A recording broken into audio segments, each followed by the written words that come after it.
گھبرائے گی زینب، گھبرائے گی زینب، گھبرائے گی زینب، گھبرائے گی زینب، گھبرائے گی زینب، پردیس۔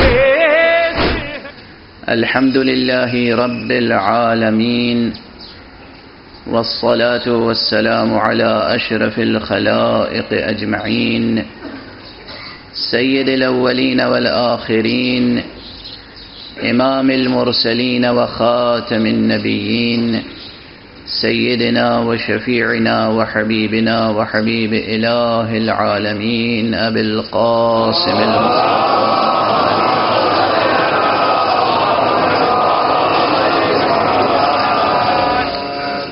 وعلى أهل بيته الطيبين الطاهرين الهداة المهديين المعصومين المظلومين، واللعنة الدائمة على أعداء الدين أجمعين.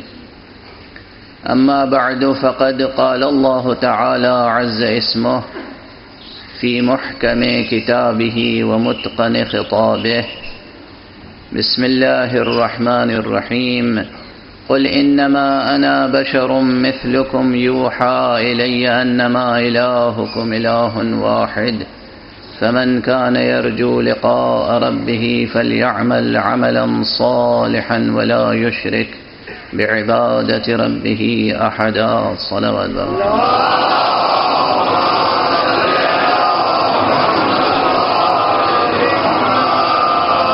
ایک مرتبہ پھر صلوات.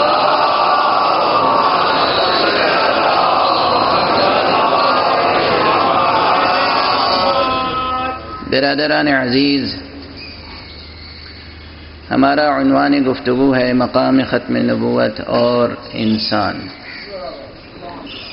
اس عنوان پر گفتگو کے لیے جو سرنامہ قرآنی ہے وہ سورہ مبارکہ کہف کی آخری آیت ہے، جس میں ارشاد الہی ہے کہ اے میرے نبی، اے میرے خاتم، اے میرے خاتم، آپ کہہ دیجئے، اعلان کر دیجئے کہ میں ایک بشر ہوں تمہارا ہی جیسا.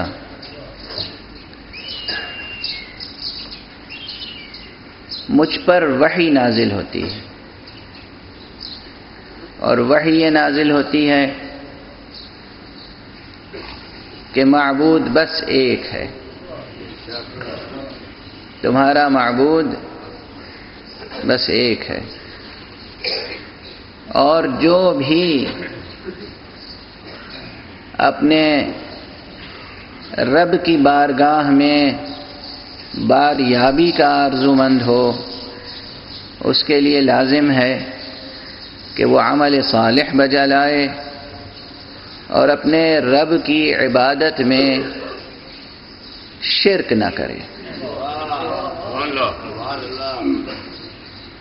کل میں نے عرض کیا تھا کہ اس آیت کریمہ کے ضمن میں بہت سے مطالب عرض کیے جا سکتے ہیں اور متعدد مستقل علوم منشعب ہوتے ہیں. یعنی ایک ایک فقرہ آیت کا ایک ایک علم کا شعبہ کھول دیتا ہے، ایک ایک در کھول دیتا ہے. یوحا الیہ کا فقرہ وحی کی حقیقت جاننے کے لیے انسانی ذہن کو آمادہ کرتا ہے. کیا شے ہے جسے وحی کہتے ہیں، اور وہ کون بشر ہوتے ہیں جن پر وحی آتی ہے.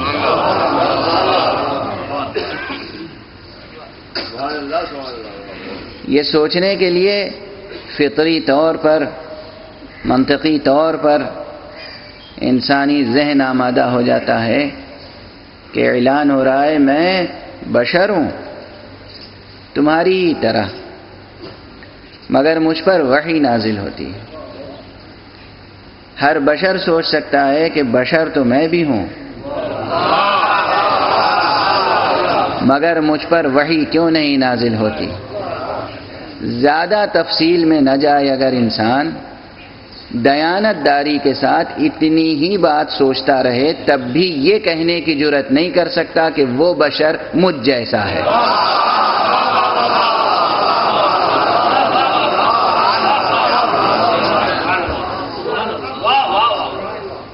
بہت فلسفیانہ گہرائیاں اور عارفانہ دقیقہ سنجیاں اور کلامی موشگافیاں اور بلاغی ژرفکاریاں، ان میں جائے بغیر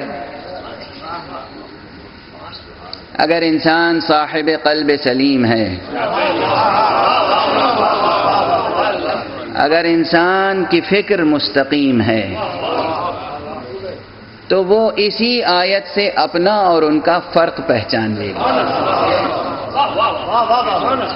ہم بشر کہلاتے ہیں مگر ہم پر وحی نہیں آتی۔ وہ کیسے بشر ہیں کہ ان پر وحی آتی ہے؟ وہ کون بشر ہیں کہ ان پر وحی آتی ہے؟ اصلاً حقیقت بشریت زیر غور آئے گی کہ کیا حقیقت بشریت مقولہ تشکیکی ہے یا مقولہ متواطی ہے؟ کیا حقیقت بشریت ذو مراتب ہے؟ کیا حقیقت بشریت ایک ہے جو مجھ میں اور ان میں مشترک ہے، یا اس میں مراتب ہیں؟ مراتب ہیں۔ اگر مراتب ہیں، اپنے اور ان کے درمیان مراتب کے جو قائل نہیں ہیں، وہ اپنے جیسے اور بہت سوں کے درمیان بہت سے مراتب کے قائل ہیں۔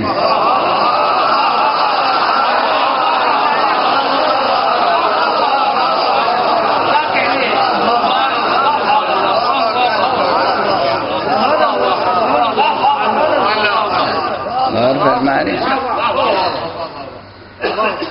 مختلف حوالوں سے، زمینی حوالوں سے، زبانی حوالوں سے، زمانی حوالوں سے، عہدے اور منصب کے حوالے سے، سرمایہ و ثروت کے حوالے سے،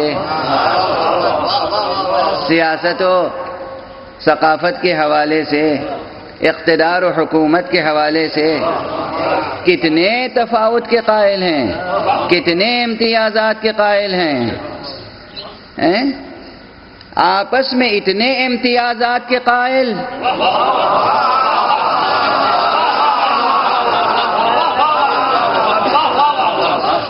ایک دوسرے سے ملنے کے قابل نہیں سمجھتے، اذن باریابی نہیں دیتے، گفتگو نہیں کرتے۔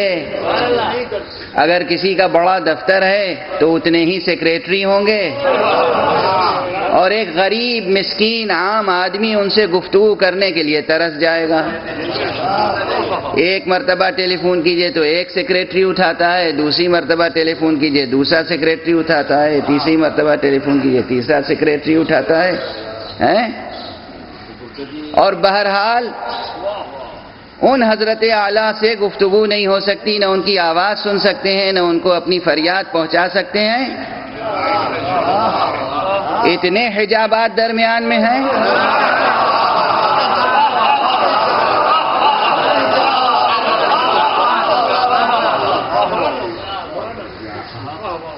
اور صاحب منصب نبوت، صاحب ختم نبوت، حبیب کبریا صلی اللہ علیہ وسلم،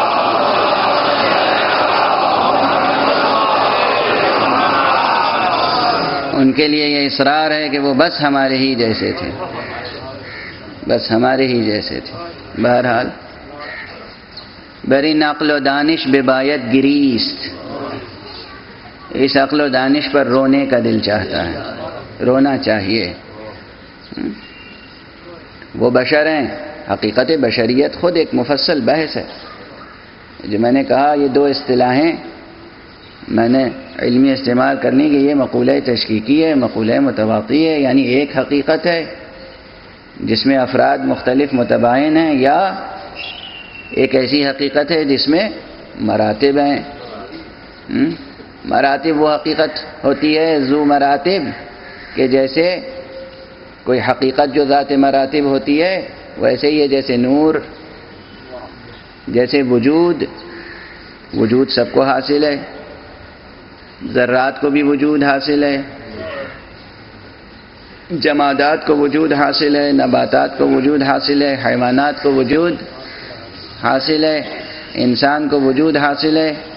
یہیں تک رک جائیے، کیونکہ انسان کے اوپر تو جو حقیقتیں ہیں وہ انسان کو نظر نہیں آتی، حقیقتیں ہیں مگر نظر نہیں آتی۔ ہر چند کے انسان پر یہ لطف کبریا ہے کہ اس نے دو طرح کی آنکھیں دی ہیں انسان کو۔ ایک آنکھ وہ دی ہے جو انسان کو جس سطح پر وہ ہے اس سے نیچے کی چیزیں دکھاتی ہے، ایک آنکھ وہ دی ہے کہ جس سطح پر انسان ہے اس سے اوپر کی چیزیں دکھاتی ہے۔ وہ آنکھ جو انسان کو اس کی سطح اور اس سے نیچے کی چیزیں دکھاتی ہے وہ یہ ظاہری آنکھ ہے، یہ مادی آنکھ ہے۔ وہ آنکھ جو انسان کو اس کی سطح وجود سے اوپر کی حقیقتوں کو دکھاتی ہے وہ دل کی آنکھ ہے، وہ عقل کی آنکھ ہے، وہ علم کی آنکھ ہے۔ دونوں آنکھیں عطا کی ہیں، دونوں آنکھیں عطا کی ہیں حضرت حق سبحانہ و تعالی نے۔ یہ انسان ہے جو اپنی ایک آنکھ کو بند کر لیتا ہے، ایک آنکھ سے کام لیتا ہے اور وہ بھی پوری طرح کام نہیں لیتا، وہ بھی پوری طرح کام نہیں لیتا۔ افسوس اس بات کا ہے۔ تو یہ انسان ہے، لیکن بہرحال اگر جمادات سے انسانوں تک کے فاصلے کو دیکھیں تب بھی وجود سب میں مشترک ہے۔ آپ اس سادہ سے قضیے پہ غور کیجئے، اس پروپوزیشن پہ غور کیجئے، یہ قضیہ منطقی۔ اگر آپ کسی چیز کے وجود کو، ثبوت کو ثابت کرنا چاہیں تو کیا کہیں گے؟ کہیں گے صحرا وجود رکھتا ہے، دریا وجود رکھتا ہے، درخت وجود رکھتا ہے، پہاڑ وجود رکھتا ہے، درندہ حیوان وجود رکھتا ہے، پرندہ وجود رکھتا ہے، انسان وجود رکھتا ہے۔ یہ تمام قضایا میں موضوع بدلتے چلے گئے، محمول ایک ہے۔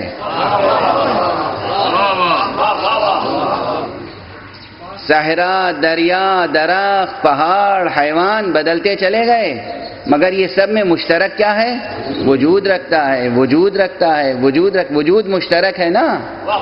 وجود ایک ہی وجود ہے جو سب میں پایا جاتا ہے مگر اس کے مراتب ہیں، مگر اس کے مراتب ہیں۔ چونکہ وجود مشترک ہے اس لیے کیا مجال ہے جمادات کی کہ وہ انسان کو اپنا جیسا سمجھ لے؟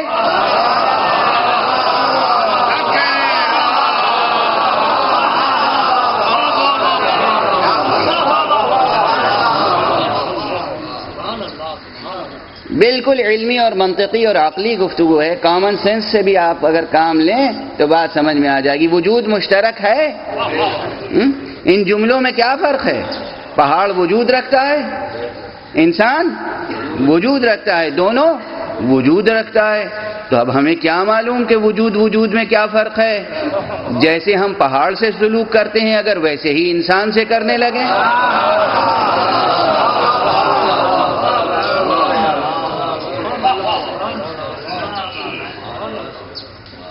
انسان احتجاج کرے گا یہ کیا ہو رہا ہے؟ مجھے پتھر سمجھ رکھا ہے۔ ہم کہیں گے کہ فرق کیا ہے آپ میں اور اس میں؟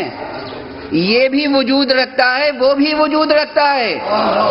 کہیں گے آپ کو معلوم نہیں وجود ذو مراتب ہے، اس کا وجود کہاں، میرا وجود کہاں؟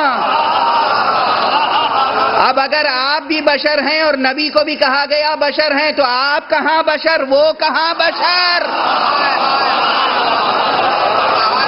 صلوات پڑھ دیجئے محمد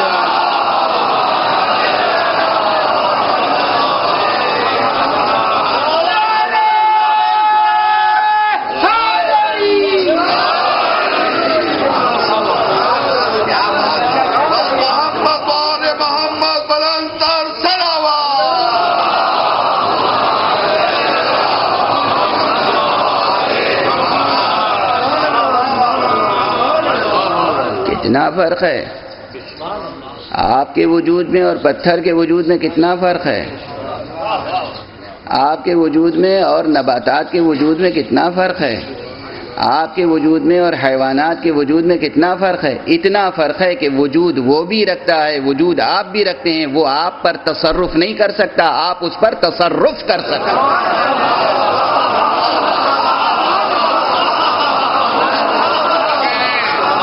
وجود مشترک ہے، توجہ رکھیے، وجود مشترک ہے، وہ بھی وجود رکھتا ہے، آپ بھی وجود رکھتے ہیں، مگر وہ پتھر آپ کی ذات میں تصرف نہیں کر سکتا۔ آپ پتھر کی ذات میں تصرف کر سکتے ہیں، آپ جس پتھر کو چاہیں جس طرح تراش کر بت بنا دیں، آپ جس پتھر کو جس طرح چاہیں تراش کر اپنی صناعی کا ثبوت دیں۔ درخت بھی وجود رکھتا ہے، آپ بھی وجود رکھتے ہیں، مگر آپ کا وجود درخت کے وجود پر تصرف کر سکتا ہے۔ آپ چاہیں تو درخت لگے گا، آپ نہ چاہیں تو درخت نہیں لگے گا۔ آپ چاہیں درخت کو باقی رکھیں، آپ چاہیں درخت کو کاٹ دیں، بہرحال درخت پر آپ تصرف کر سکتے ہیں، درخت آپ پر تصرف نہیں کر سکتا۔ تصرفات انسان دیکھ رہے ہیں آپ، سائنس نے ترقی کی۔ درخت پہلے ایک پھل ہوا کرتا تھا، آم، اب آم کی کتنی قسمیں ہیں؟ ان قسموں میں انسان کا تصرف کتنا ہے؟ انسان کا تصرف ہے یا نہیں؟ یہی گندم کی کتنی قسمیں ہیں، اس میں انسان کا تصرف ہے یا نہیں؟ انسان اپنی سائنسی قوت سے اس میں تصرف کر رہا ہے یا نہیں؟ کس قوت سے؟ سائنسی قوت سے۔ سائنسی قوت یعنی کیا؟ یعنی علمی قوت۔ انسان اگر تصرف کر رہا ہے تو علمی قوت سے۔ کس قوت سے؟ علمی قوت سے۔ علمی قوت سے تصرف کر رہا ہے، جمادات پر اور نباتات پر اور حیوانات پر۔ جس سرکش کو چاہیں اگر انسان عزم کر لے کہ اس کو رام کرنا ہے تو رام ہو کر رہے گا۔ بس توجہ رکھیے گا، میں مثالیں دیتا چلا جاتا ہوں، جن حقیقتوں کے لیے مثالیں ہوتی ہیں آپ کا ذہن پہنچتا چلا جاتا ہے۔ یہ انسان ہے، یہ انسان ہے، حیوانات پر تصرف رکھتا ہے، وجود مشترک ہے، وجود مشترک ہے، وہ بھی موجود، وہ بھی وجود رکھتا ہے، انسان بھی موجود، انسان بھی وجود رکھتا ہے، مگر انسان جو وجود رکھتا ہے وہ انسان حیوان پر تصرف کر سکتا ہے۔ انسان چاہے تو ہاتھی پر اقتدار قائم کر لے، انسان چاہے تو شیر پر، درندے پر اقتدار قائم کر لے، شیر کو رام کر لے، اپنا مطیع بنا لے۔ ایک سے ایک درندہ حیوان کو انسان مطیع کر سکتا ہے، ایک سے ایک گزندہ حیوان کو انسان مطیع بنا سکتا ہے، نقصان پہنچانے والے کو مطیع بنا سکتا ہے، مگر یہ تبھی جب انسان چاہے۔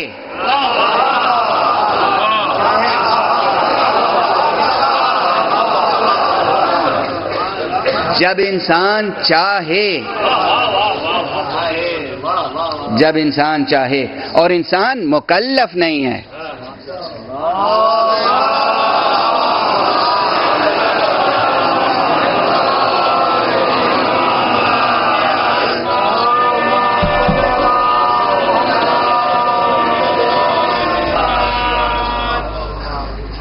اگر انسان یہ ارادہ کر لے، یہ چاہے، اور چاہتا کب ہے انسان؟ جب ضرورت محسوس کرتا ہے۔ اگر انسان ضرورت محسوس کرے اور ارادہ کر لے تو یہ کام کر کے دکھا سکتا ہے، یعنی انسان تصرف کر سکتا ہے اپنے سے کمتر سطح وجود پر پائے جانے والے موجودات پر، انسان تصرف کر سکتا ہے۔ بس اسی کی مثال ہے، عام انسان بشر ہے، امام بھی بشر ہے، نبی بھی بشر ہے، مگر عام انسان میں اور نبی و امام میں فرق یہی ہے کہ نبی عام انسان میں تصرف کر سکتا ہے، عام انسان نبی کی ذات میں تصرف نہیں کر سکتا۔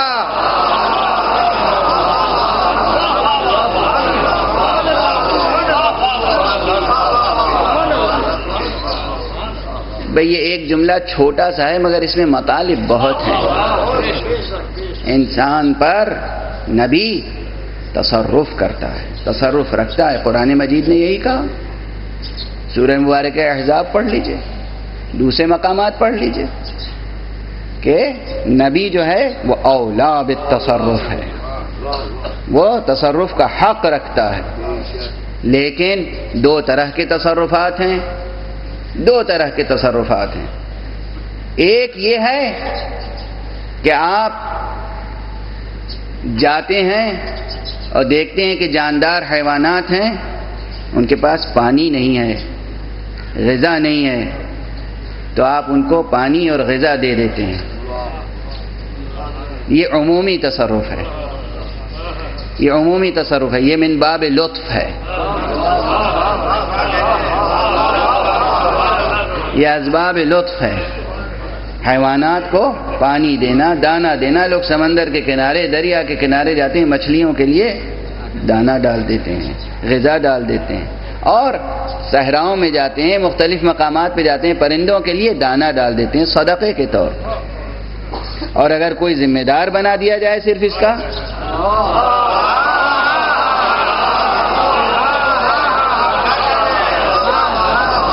اگر ذمہ دار بنا دیا، کوئی حکومت ہے، حکومت نے ایک منسٹری مقرر کر دی کہ یہ فارسٹ کے حفاظت کے لیے اور وائلڈ لائف کی حفاظت کے لیے ہیں، تو اب ان کا کام ہے حفاظت، وہ حفاظت کریں گے۔ لیکن حفاظت کی اگر ذمہ داری دی گئی ہے تو حفاظت میں یہ شامل نہیں ہے کہ تمام جنگل کے شیروں کو پکڑ کر انہیں ٹریننگ دی جائے، اس قابل بنایا جائے کہ وہ آپ کی سواری کے قابل ہو جائیں۔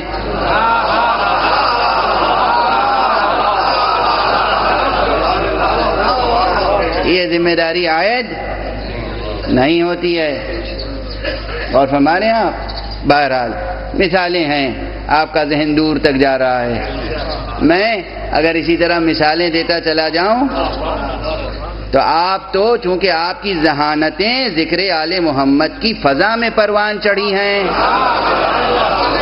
اس لیے آپ کی قوت درراکہ، آپ کا تعقل، آپ کا تفکر، آپ کا حدس، آپ کی قوت فکر اتنی بالیدہ ہے کہ میں جو کچھ کہتا ہوں نتیجہ آپ سمجھ لیتے ہیں۔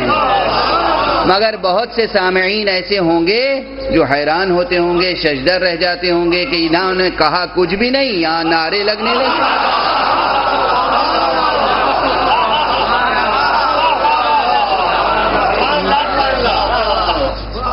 بلا تشبیہ میں عرض کرتا ہوں، بلا تشبیہ، قرآن مجید میں ایک مقام پر حکایت کی گئی ہے بعض ایسے افراد کی کہ جو مسجد نبوی صلی اللہ علیہ وآلہ وسلم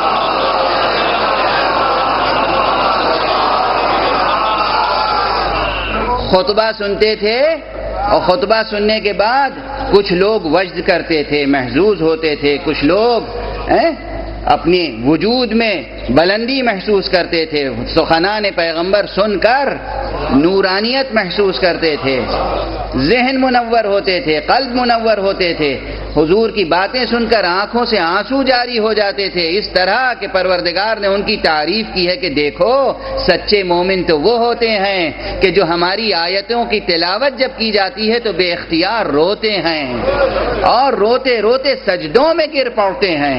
قرآن مجید میں داد دی گئی ہے، مگر وہیں ایسے بھی افراد ہوتے تھے کہ قرآن مجید نے حکایت کی، مسجد سے نکلتے تھے خطبہ ختم ہونے کے بعد تو کہتے تھے ماذا قال آنفا، یہ ابھی کیا کہہ رہے تھے؟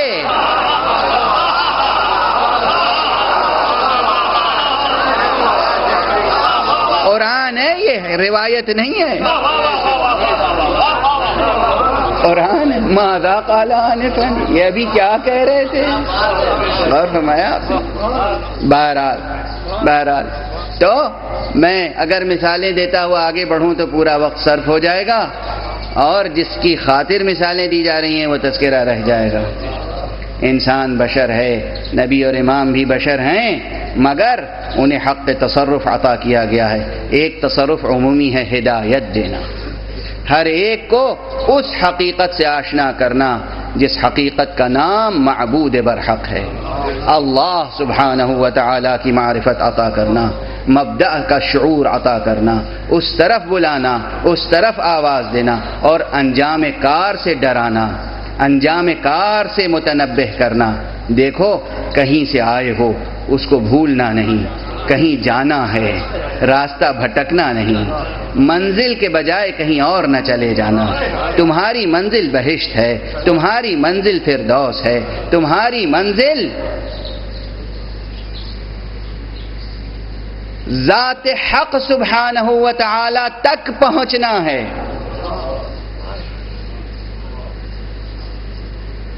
میں نے ٹھہر کر ایک جملہ کہا اور پھر ٹھہر گیا۔ کہیں میں نے یہ جملہ ضرور کہا ہوگا، پھر کہہ رہا ہوں، ہماری اور آپ کی آخری منزل بہشت نہیں ہے، ہماری اور آپ کی آخری منزل ہے بارگاہ حق میں باریابی۔ ہمیں صرف اللہ کی آرزو ہونی چاہیے، اللہ کی آرزو ہونی چاہیے، یعنی ہمیں جنت کی نہیں، خالق جنت کی آرزو ہونی چاہیے۔ خالق بہشت کی آرزو ہونی چاہیے، اور جب بہشت دیکھے کہ بہشت بھی مخلوق ہے، ہم بھی مخلوق ہیں،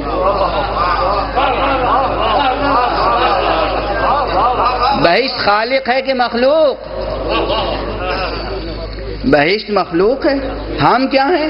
مخلوق ہیں، وہ بھی مخلوق، ہم بھی مخلوق، وہ ہم سے برتر ہے مگر وہ بھی مخلوق ہے، ہم بھی مخلوق، اس لیے ہمیں آرزو ہونی چاہیے خالق کی۔ اگر خالق کی آرزو میں ہم درجہ کمال تک پہنچ گئے تو پھر ہم جنت کے آرزو مند نہیں ہوں گے، جنت ہماری آرزو ہے۔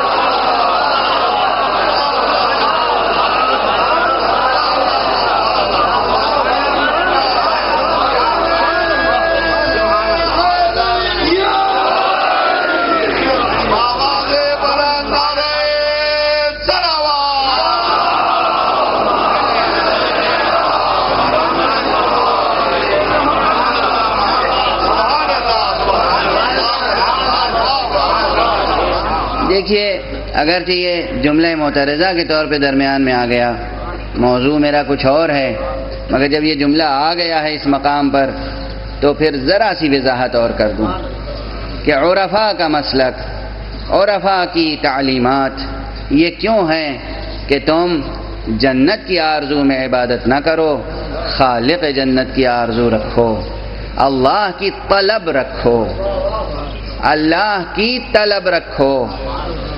تمہیں چاہت، طلب، جستجو، آرزو، تمنا صرف اللہ سبحانہ و تعالی کی ہونی چاہیے۔ یہ کیوں زور دیتے ہیں؟ اس لیے کہ بہرحال جنت کا تصور جو ہے وہ راحت و عیش سے توام ہے۔ جنت عشرت قدا ہے مومن کے لیے، جنت آسائش کی جگہ ہے، وہاں ہر طرح کی لذتیں میسر ہوں گی۔ اگر انسان، اور آپ تجزیہ کیجئے گا، نفسیاتی مطالعہ کیجئے گا، اگر مختلف انسانوں کا مختلف گفتگوؤں میں مختلف مکاتب فکر کا اور ان کے بانیوں کا اگر مطالعہ کریں، جن لوگوں نے مختلف فلسفے پیش کیے ہیں اور فلسفی کے طور پر دنیا میں ایک شناخت اور پہچان رکھتے ہیں، اگر ان کے ذہنی سفر کا مطالعہ کریں، آپ تنقیدی مطالعہ کریں، تو اس نتیجے تک پہنچیں گے کہ بہت سے وہ ہیں کہ جنہوں نے عیش کوشی کا فلسفہ ہی پیش کیا۔ یعنی انسان اگر بہشت کی آرزو میں زندگی بسر کرنے کا عادی ہو جائے تو پھر وہ فکر، وہ آرزو، وہ طلب اس کی فکر اور اس کے عمل پر اثر انداز ہوتی چلی جائے گی، اور وہ اس دنیا میں بھی راحت پسند ہو جائے گا، راحت طلب ہو جائے گا۔ لیکن اسلام یہ نہیں چاہتا کہ انسان راحت طلب یا راحت پسند ہو جائے، اس لیے کہ راحت پسندی میں زوال ہے۔ جو خدا طلبی رکھتے ہیں وہ پھر راحت پسند نہیں ہوتے، جو بھی مشکل راہ میں آئے گی اسے طے کریں گے، جو بھی مصیبت آئے گی اس کا مقابلہ کریں گے۔ جب یہ کیفیت ہو تو پھر مصیبتیں خود پیچھے ہٹنے لگتی ہیں، راحتیں خود قدم چومنے لگتی ہیں۔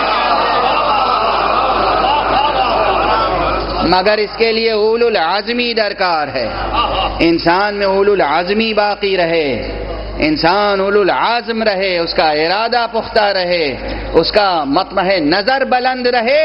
اس لیے ضروری ہے کہ اللہ طلبی ہو، اللہ طلبی۔ بہرحال نبوت کی ضرورت اسی لیے ہے کہ انسان میں اللہ طلبی پیدا کر دے۔ ضرورت نبوت اور امکان نبوت پر کل اشارہ کیا تھا کہ دو بحثیں الگ الگ ہیں، لیکن بہرحال وقت محدود ہے، 9 محرم تک صرف گفتگو ہے، مسلسل گفتگو تو ہوگی نہیں اس موضوع پر، اس لیے بہت سے مطالب ایک ساتھ انسان پیش کرتا چلا جاتا ہے۔ اور کل میں نے عرض کیا تھا کہ عرفاء نے ضرورت نبوت کو ثابت کرنے کا اپنا اسلوب اختیار کیا، متکلمین نے اپنا اسلوب اختیار کیا، حکماء نے اپنا اسلوب اختیار کیا، مگر قرآن مجید نے نبوت کو ایک وجودی حقیقت کے طور پر پیش کیا، اور اس کی تصدیق کرنے والے بھی ایسے تھے جنہوں نے اس وجودی حقیقت کی تصدیق کی۔ آج یہ وضاحت کر دوں کہ کل بات لطف کی آ گئی تھی برسبیل مثال کے طور پر، لیکن وہ جو کل مثال کے طور پر بات آ گئی تھی، اب حوالہ دے دوں، ریفرنس دے دوں کہ وہی اساس فکر ہے علم کلام میں۔ علم کلام یعنی وہ علم جس میں دینی اعتقادات پر استدلال قائم کیا جاتا ہے، خاص طور پر اصول دین پر استدلال عقلی قائم کیا جاتا ہے، اسے کہتے ہیں علم کلام۔ عمومیت پسندانہ تعریف ہے یہ، ٹیکنیکل ڈیفینیشن اور جسے کہتے ہیں پرفیکٹ لاجیکل ڈیفینیشن وہ سب کلاس روم کی باتیں ہیں، عام مجلس کی باتیں نہیں ہیں۔ مفہوم یہی ہے کہ اس میں اصول دین پر اعتقادات پر دلیلیں قائم کی جاتی ہیں۔ تو اعتقاد شناسی کا جو علم ہے اس میں بھی مختلف مکاتب فکر ہیں۔ علم کلام ایک علم ہے مگر اس میں مختلف دبستان ہیں، بھئی اردو شاعری ہے، اس میں ایک دبستان دہلی ہے، ایک دبستان لکھنؤ ہے، اب ایک دبستان کراچی تسلیم کیجئے، ایک دبستان لاہور رہا ہے، ایک دبستان حیدرآباد ہے۔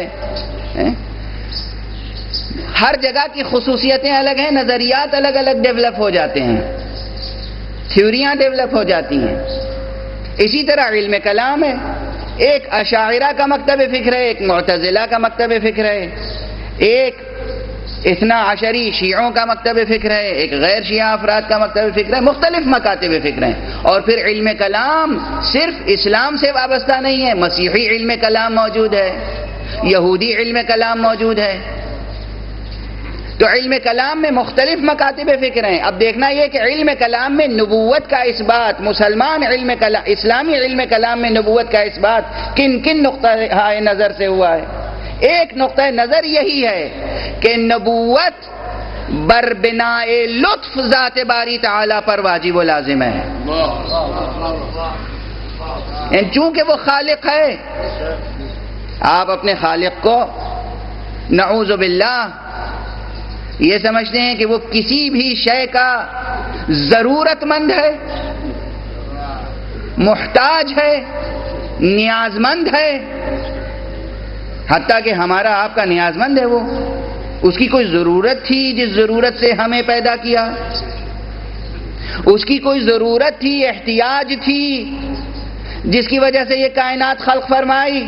نہیں، وہ محتاج نہیں ہے، نیاز مند نہیں ہے، ضرورت مند نہیں ہے، اس لیے کہ احتیاج عین فقر ہے۔ وہ فقیر نہیں ہے، وہ غنی علی الاطلاق ہے، غنی ہے، غنی اللہ سبحانہ و تعالی غنی علی الاطلاق۔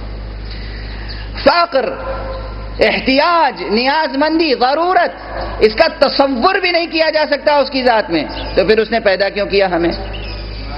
وہاں کہتے ہیں کہ چونکہ وہ فیاض ہے۔ توجہ رہے، جو لوگ غنی ہیں یا غنی بننا چاہتے ہیں،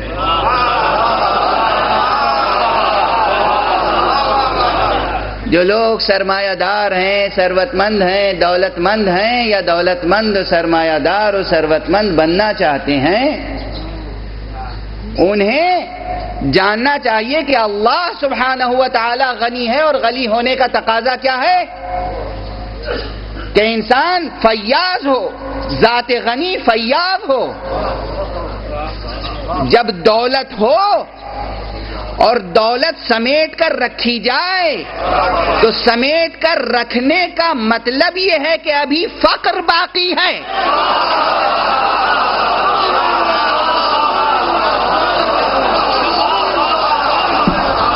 جو سمیٹ کر رکھے وہ فقیر ہوگا، غنی نہیں ہوگا۔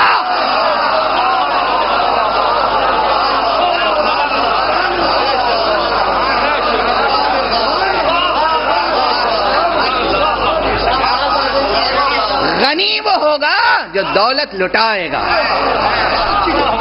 دولت لٹانے والا غنی ہوتا ہے، دولت سمیٹ کر رکھنے والا غنی نہیں ہوتا، چاہے کوئی ہو، کہیں ہو، کبھی ہو۔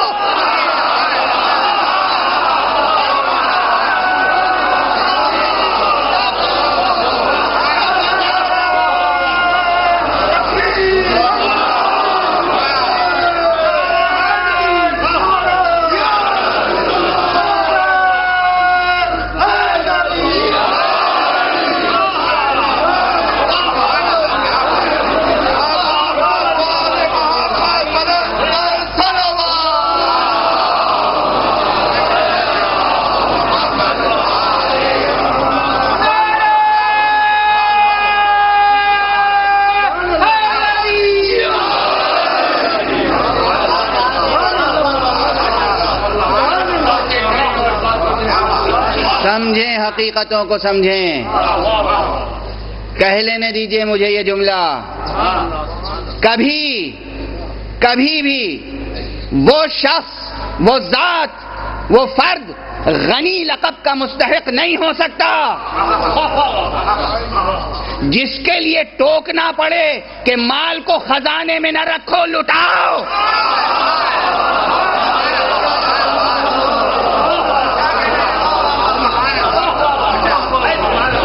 جو خزانے میں رکھے وہ فقیر ہوتا ہے، غنی نہیں ہوتا۔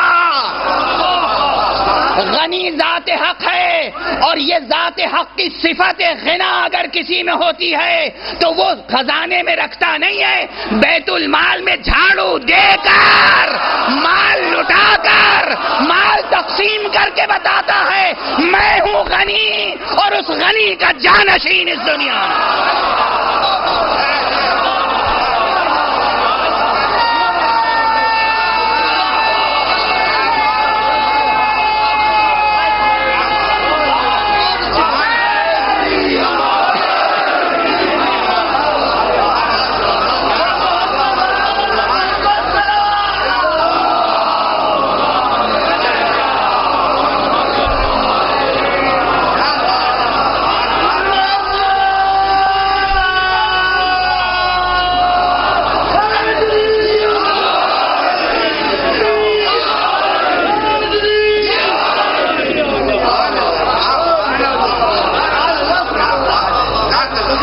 علی کی سیرت ہے، یہ نبی کے شاگرد علی کی سیرت ہے، یہ اس علی کی سیرت ہے جس کی سیرت میں نبی نے تصرف کیا ہے۔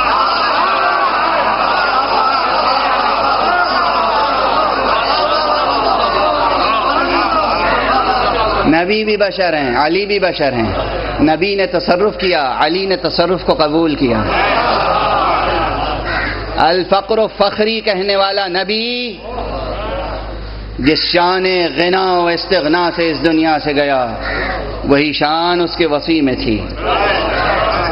بیت المال میں جھاڑو دیتے تھے، جدھر مال آیا ادھر تقسیم ہوا، اور اس کے بعد جب دیکھتے تھے سب تقسیم ہو گیا تو 2 رکعت نماز شکرانہ.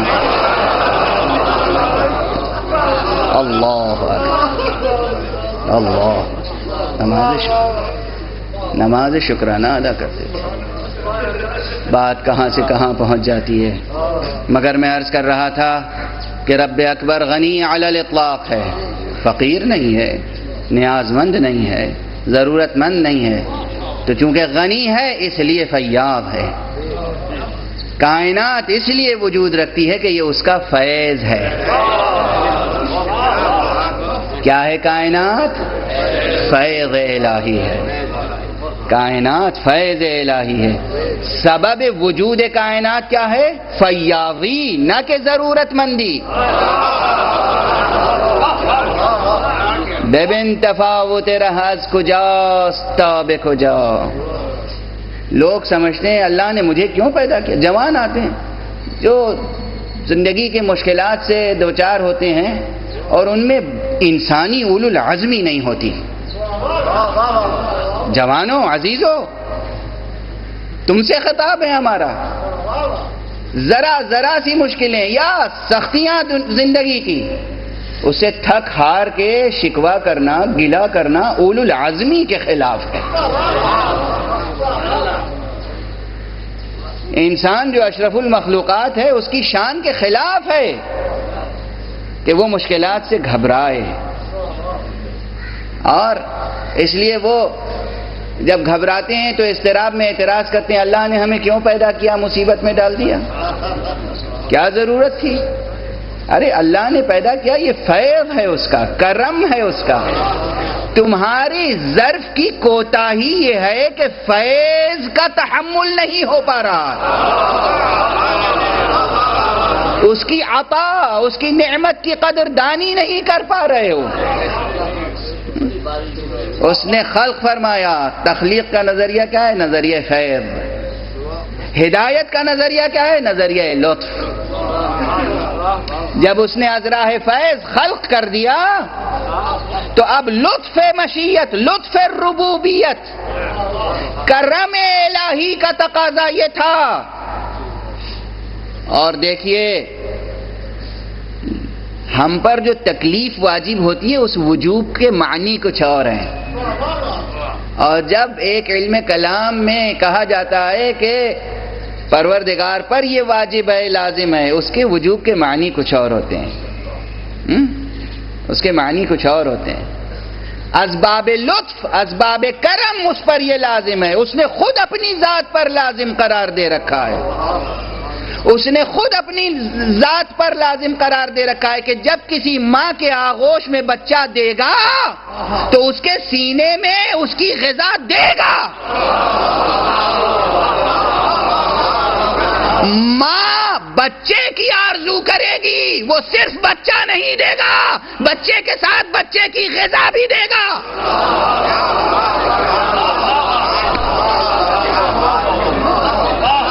توجہ ہے؟ توجہ ہے؟ یہ ہے لطف کرم، لطف کبریائی، لطف ربوبیت، کرم الہی. وہ بچہ دیتا ہے، اولاد دیتا ہے، اولاد کی غذا بھی دیتا ہے. اسی طرح اس نے ہمیں وجود عطا کیا اور وجود کے بعد ہماری روحانی غذا. انسان روحانی مخلوق ہے، اس کی غذا علم ہے، اس کی غذا معرفت ہے، اس کی غذا ذکر ہے، اس کی غذا خدا شناسی ہے. تو خدا شناسی اور ذکر اور علم اور معرفت اس کو عطا کرنے کے لیے نبوت کا سلسلہ قائم رکھا. اور جس بشر کو نبی بنایا اس سے کہا کہ کہہ دیجئے میں تمہارا جیسا بشر ہوں، میں تمہارا جیسا بشر ہوں. تو ایک نظریہ یہ ہے کہ ضرورت نبوت اسباب لطف ہے. یہ علم کلام کا نظریہ، علم کلام اہل بیت. اور دوسرا نظریہ جو حکماء کا ہے، فلاسفرز، ان کا نظریہ یہ کہ نبوت کی ضرورت تھی تمدن سازی کے لیے، کیونکہ انسانی معاشرہ ہے، اس معاشرے کو منظم کرنا ہے، چونکہ معاشرے کو منظم کرنا ہے تو منظم کرے گا کون؟ کوئی تو منظم کرے گا. یہ ممکن نہیں ہے کہ ہر شخص ناظم اعلیٰ بن جائے. اگر ہر شخص ناظم اعلیٰ بن جائے تو ماتحت کون ہوگا؟ اور وہ نظم و ضبط کا اطلاق کس پر ہوگا؟ نفاذ کس پر ہوگا؟ تو ناظم کسی ایک کو ہونا چاہیے. وہ ناظم کون ہو؟ اگر انسانوں پر چھوڑ دیا جائے فوراً آپ کا ذہن خود کہے گا انسانوں پر چھوڑ دیا جائے تو امن ہوگا یا فساد؟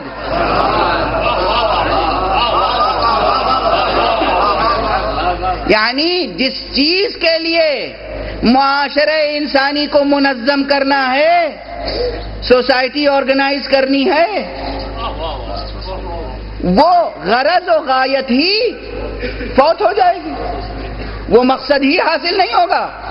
اس لیے ناظم معاشرہ انسانی وہ ہونا چاہیے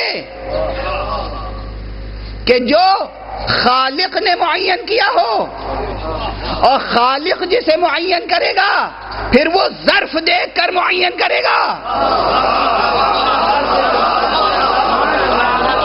وہ یہ دیکھ کر معین کرے گا کہ کون کس پر تصرف کر سکتا ہے.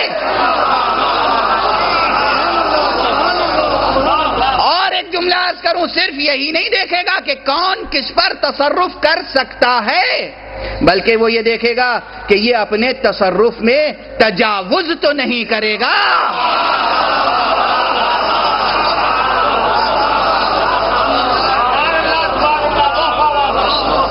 تصرف کی قوت تو بہت سو میں ہو سکتی ہے، مگر جو تصرف میں تجاوز کرے وہ غیر معصوم ہوگا.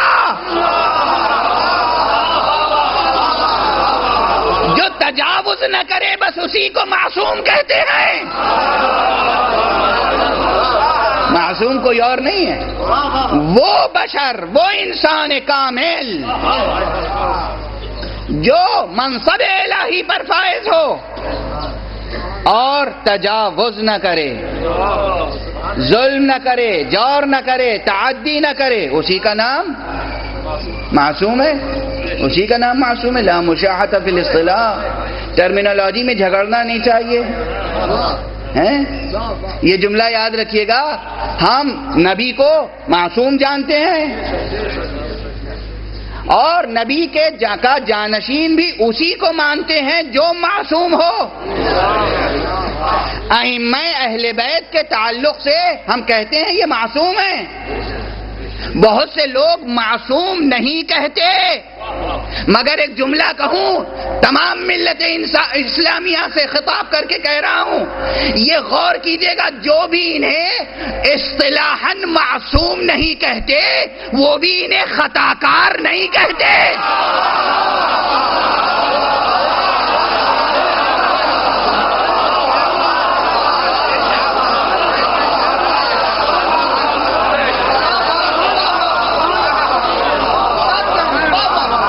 تو پھر دست ادب جوڑ کے عرض کروں، پھر لفظی نزاع ہے کیا؟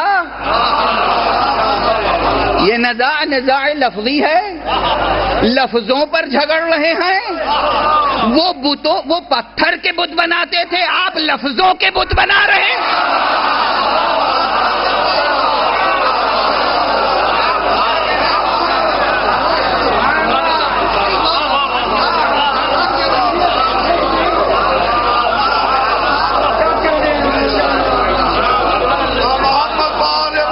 صلوات پڑھ دیجئے محمد و آلہ.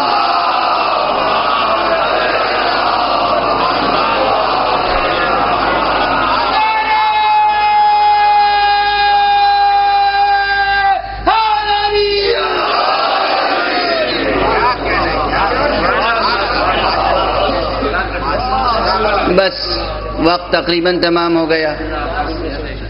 وقت تقریباً تمام ہو گیا، لیکن ایک فقرہ اور عرض کر دوں، ایک کلمہ گفتگو آگے بڑھ جائے کہ کل بھی گفتگو تقریباً اس سطح تک پہنچ گئی تھی، اگرچہ میں نے ریفرنس کل نہیں دیا تھا کہ یہ نقطہ نظر حکما کا ہے کہ انسانی معاشرے کو منظم کرنے کے لیے نبوت کی ضرورت ہے، اور پھر وہ نبی وہ ہوگا کہ جو اپنی خواہشات کا غلام نہ ہو۔ اسی لیے قرآن مجید نے نبی کی جہاں پر تعریف و توصیف بیان کی ہے، وصف بیان کیا ہے، صفت بیان کی ہے، مداحی نہیں۔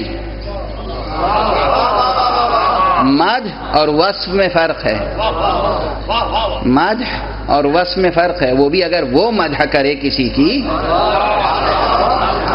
تو وہ آپ کی اصطلاح میں نری مداحی نہیں ہوگی، ورنہ عدالت کبریائی کے خلاف ہے، عدالت رب کے خلاف ہے۔ پروردگار نے وصف بیان کیا ہے، ما ینطق عن الہوا، یہ اپنی خواہش نفس سے گفتگو نہیں کرتے۔ جو اپنی خواہش نفس سے گفتگو نہ کرے وہ کوئی اقدام کیا کرے گا؟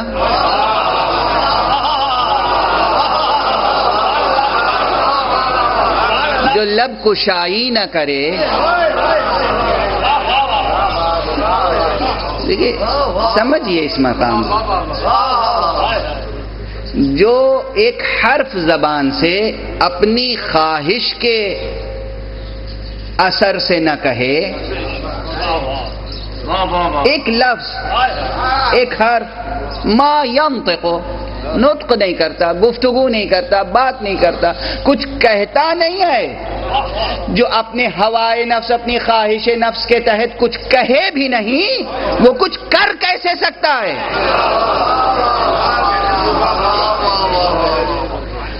یعنی جو کچھ کہہ نہیں وہ کسی کو اپنی خواہش سے اٹھا کیسے سکتا ہے، بٹھا کیسے سکتا ہے؟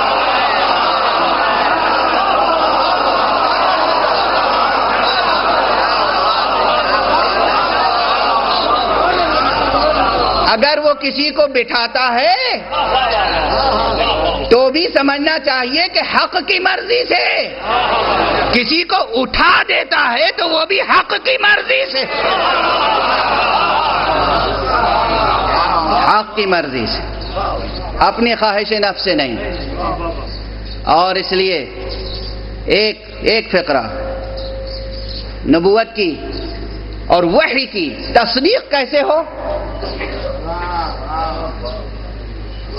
وحی کی تصدیق کیسے ہو۔ اب یہ میں بالکل عجیب زاویے سے گفتگو کر رہا ہوں۔ علم کلام میں جو رائج علم کلام ہے، متداول علم کلام ہے، یہ وحی منزل من اللہ نہیں ہے۔ کوئی علم اصول فقہ، علم کلام وحی منزل نہیں ہے۔ ہم وحی منزل سے مدد لیتے ہیں، مگر یہ علم انسانوں نے ڈیولپ کیا ہے، اور یہ ڈیولپ ہوتا چلا جائے گا۔ ہر استاد کے بعد اس کا شاگرد آ کر کچھ اضافہ کرتا ہے، تو بہت سے مطالب اسی طرح اضافہ ہوتے ہیں، اسی طرح باب اجتہاد کھلا رہتا ہے۔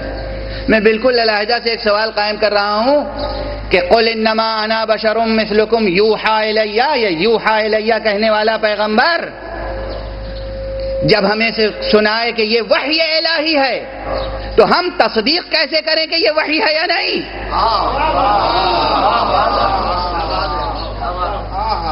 جو کچھ کہہ رہا ہے یہ وحی ہے یا وحی نہیں ہے؟ کتنا بڑا سوال ہے، چھوٹا سوال نہیں ہے۔ اور اس کا ظاہر ہے کہ بالکل تقریر آخری مرحلے میں ایک جملہ آج کہوں گا اور تفصیل بعد میں۔ ایک معیار یاد رکھیے، اور یہ معیار وہ ہے جو تمام علوم انسانی میں کام آتا ہے، تمام علوم انسانی میں۔ وحی کے وحی ہونے کی دلیل یہ ہے کہ وہ کبھی بھی کاذب ثابت نہیں ہو سکتی۔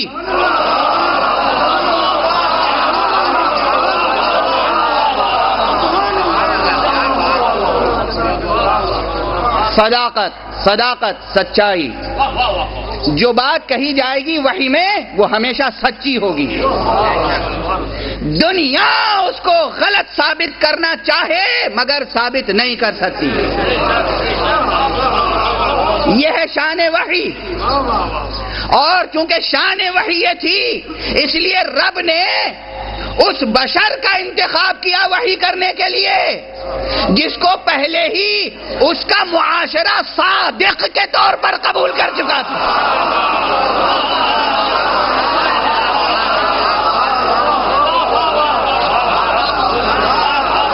کیا ہے القاب پیغمبر؟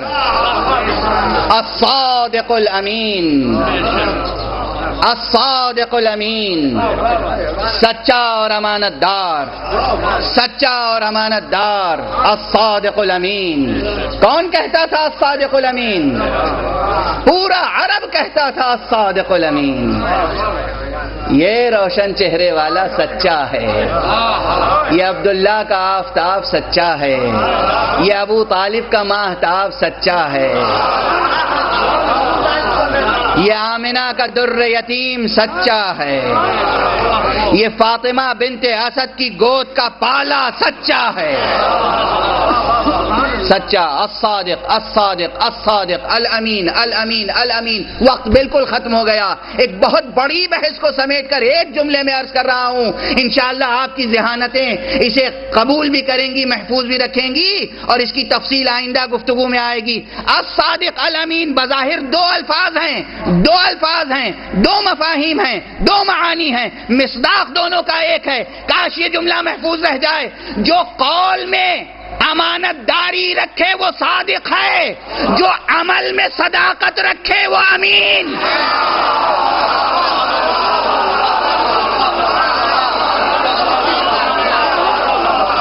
صلوات پڑھیے محمد والے.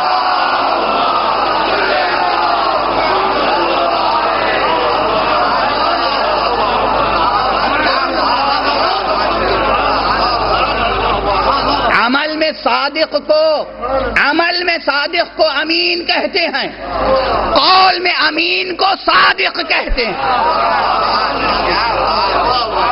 یہ ہے الصادق الامین، الصادق الامین، صاحب وحی الہی، الصادق الامین. کبھی بھی اس کی کوئی بات غلط نہیں ثابت ہو سکتی، تاریخ جھٹلا نہیں سکتی. اگر اس نے کہہ دیا ہے کہ کربلا میں میرا نواسا قتل ہوگا،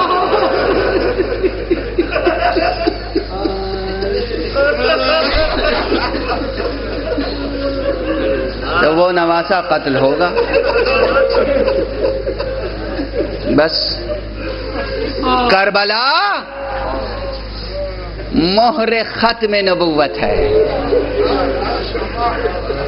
اسی لیے میں عرض کرتا ہوں کہ دلیل ختم نبوت ہے ذات پاک حسین.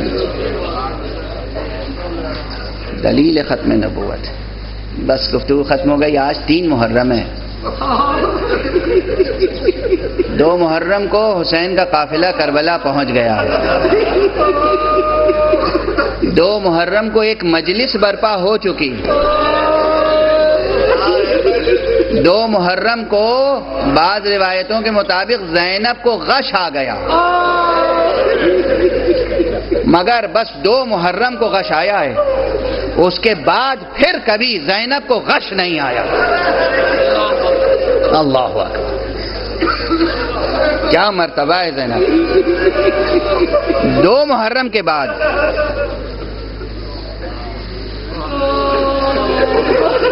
اجرکم علی اللہ. بس میں گفتگو جاری رکھتا ہوں.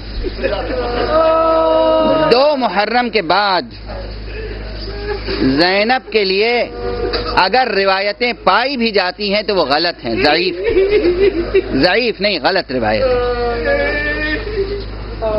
بعض روایتوں میں ہے، بعض کتابوں میں ہے کہ جناب زینب شب عاشور غش کھا گئیں.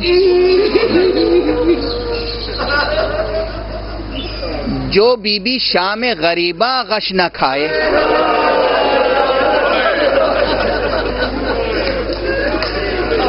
جو بی بی عصر عاشور جسے غش نہ آئے. اس بی بی کے لیے یہ کیسے تصور کیا جا سکتا ہے؟ غشی سے افاقے کے بعد اسی 2 محرم کو جناب امام حسین نے زینب سے ایک بڑا کام لیا ہے، بہت بڑا کام لیا ہے، اور وہ کام یہ لیا ہے کہ جب دشمنوں نے کہا کہ ہم یہاں خیمہ نہیں لگانے دیں گے، ہم نہر کے کنارے ترائی پر خیمہ نہیں لگانے دیں گے، تو حسین کے اصحاب کو جلال آ گیا۔ زہیر قین نے کہا ہمارے ہوتے ہوئے مجال ہے کسی کی کہ خیمے یہاں سے ہٹ جائیں؟ آستینیں الٹ لی۔ ایسے ماحول میں اس شیر کی کیا کیفیت ہوگی جس کا نام عباس ہے؟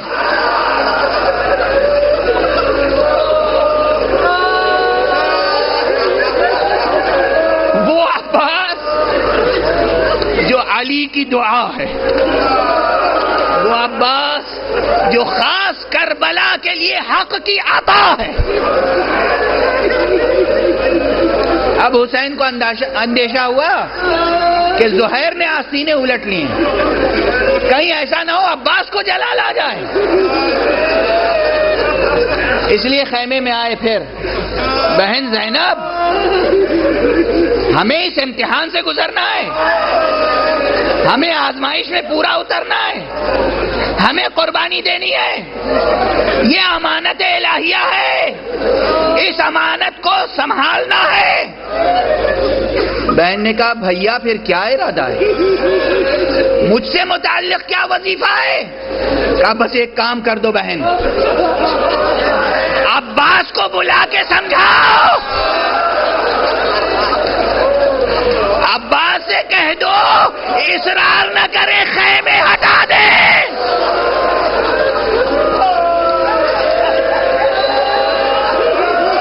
اجرکم علی اللہ۔ وقت ختم ہو چکا، آج مصائب میں بہت کچھ عرض کرنا تھا مگر اب عرض نہیں کروں گا۔ نہ جانے کس دل سے، کس کیفیت کے ساتھ سر نے اڑائے ہوئے عباس خیمے سے نکلے۔ اے زہیر، اے زہیر، اب میں ترجمانی کر رہا ہوں۔ اے زہیر، انا للہ و انا الیہ راجعون، خیمے ہٹا دو۔ خیمے ہٹا دیے گئے۔ میں پھر کہوں گا آقا ابو عبداللہ، آپ نے خیمے ہٹوا دیے مگر 7ویں محرم سے خیموں سے اللہ کی آوازیں بلند ہو جائیں گی۔ ننھے ننھے بچے ہاتھوں میں کوزہ لیے ہوئے پکاریں گے، یا بتا ہل آتش، یا عمّا ہل آتش۔